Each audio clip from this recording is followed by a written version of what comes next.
है परागकण किसे कहते हैं या कितने प्रकार के होते हैं। तो परागकणों का वर्तिक्रांत तक पहुंचना क्या कहलाता है, परागकण कहलाता है। परागन मुख्य दो प्रकार के होते हैं। परागन कितने प्रकार के, दो प्रकार के। कौन कौन, स्वपरागन और एक परपरागन। स्वपरागन दूसरा कौन, परपरागन। स्वपरागन यानी जब एक ही पुष्प के परागकण उसी पुष्प के वर्तिकांत तक पहुंचते या उसी पौधे के अन्य पुष्प के वर्तिकांत तक पहुंचते तो उसे क्या कहते हैं, स्वपरागन। यानी कहने का मतलब है एक ही पुष्प में वर्तिकांत भी हो, यानी कहने का मतलब है कि पुष्प का परागकण उसी पुष्प का वर्तिकांत, यानी एक ही पुष्प में परागकण और वर्तिकांत दोनों हो तो वो कौन परागन करेंगे, स्वपरागन। जैसे एक ही पुष्प में जैसे कोई जाके गाछी हिला दिया तो उसमें कौन परागन हो गया, स्वपरागन। से हाथ से छूते छूते ऐसे ऐसे पौधा छुआ और ऐसे छूते गया तो उसको कौन परागन कर देगा, स्वपरागन। स्वपरागन समझ में आ गया ना, इसको लिखो।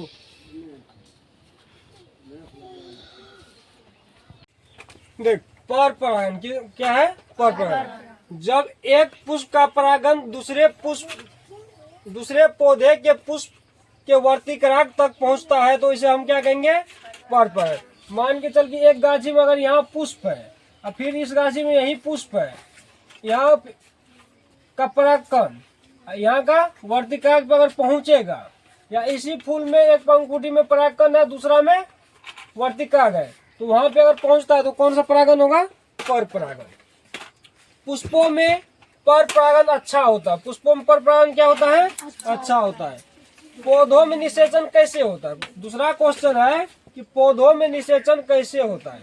तो वर्तिकांत से परपरागनों का उतरकर अंडाशय से मिलना क्या कहलाता है, निषेचन कहलाता है। यानी वर्तिकांत से जो स्त्री वाला भाग होता है वहां से परागनों का उतरकर अंडाशय से यानी वर्तिकांत स्त्री वाला पार्ट यानी मादा और परागकण यानी पुरुष वाला पार्ट जब उतर कर कहाँ पहुंचता है, अंडाशय से मिलना। अंडाशय से मिलता है तो कौन क्रिया होता है, निषेचन क्रिया। एक परागकण एक अंडा से मिलकर भ्रूण बनाता है। एक परागकण एक अंडा से मिलकर क्या बनाता है, भ्रूण बनाता है। जबकि एक कोष से मिलता है। भ्रूण को भोजन कहाँ से, भ्रूण कोष से। पुष्पों में परागन कीटों, पक्षियों, हवा, जानवर या मानव इत्यादि से होता है। यानी पुष्प में परागन है, कीट से भी हो सकता है। एक पुष्प पे कीट बैठा उड़ के दूसरा पुष्प पे बैठा तो पर भी जनन क्रिया हो सकता है पुष्पों में। जैसे कि जानवर है चल रहा है, कोई फूल टकराया वो क्या हुआ, झड़ के परागकण वर्तिकांत पे ये उस कारण से भी हो सकता है। मानव जैसे कि कोई फूल ऐसे छूते जाता है उससे भी हो सकता है। उसके बाद सबसे छोटा फूल को उल्फिया में परागन कीटों द्वारा होता है। सबसे छोटा फूल पूछे तो कौन सा होगा, उल्फिया। और उल्फिया में परागन किसके द्वारा होता है, तो कीटों के द्वारा। उल्फिया में परागन किसके द्वारा, कीटों द्वारा।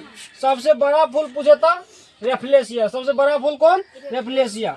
रेफ्लेशिया में परागन किसके द्वारा होता है, हाथी द्वारा होता है। ये दोनों बात याद रखना कि सबसे छोटा जो है फूल उल्फिया है, उल्फिया में जो परागन होता है कीटों के द्वारा होता है। सबसे बड़ा फूल रेफ्लेशिया है, रेफ्लेशिया में जो परागन होता है किसके द्वारा होता है, हाथियों के द्वारा।